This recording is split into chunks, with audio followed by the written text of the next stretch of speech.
Gina Rinehart is one of the richest people in the world, certainly one of the richest women. She is estimated to have a fortune of $30 billion, richest person in Australia. She runs Hancock Prospecting Group. It's a mining company. When she speaks about poor people, she is loathsome. And here's what she said recently. If you're jealous of those with more money, don't just sit there and complain.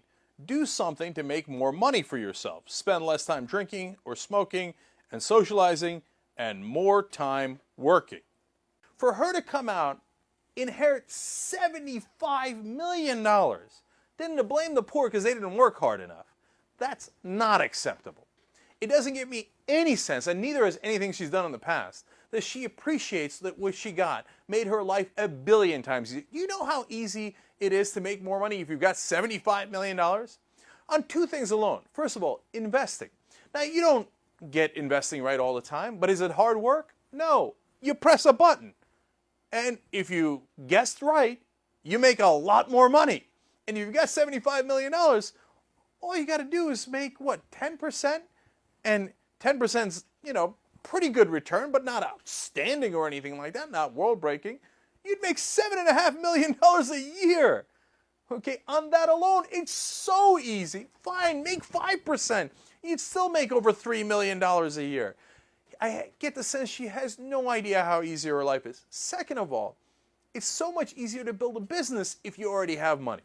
Do you know that Rupert Murdoch invested and lost $90 million a year for the first 5 years of Fox News Channel before he started turning a profit?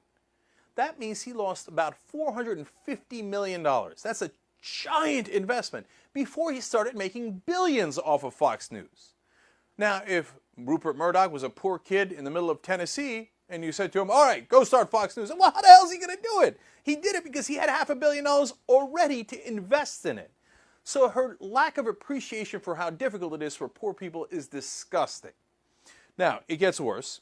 She did a video on YouTube talking about, oh my God, you know what?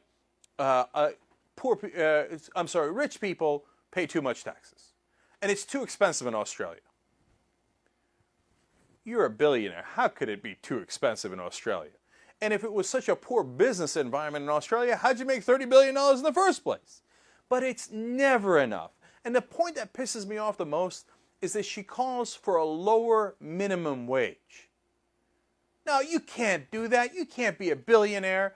And you already made all this money with the help of those workers who worked for you, who you couldn't have done it without, and turn around and say the guy who's struggling the most should get paid less.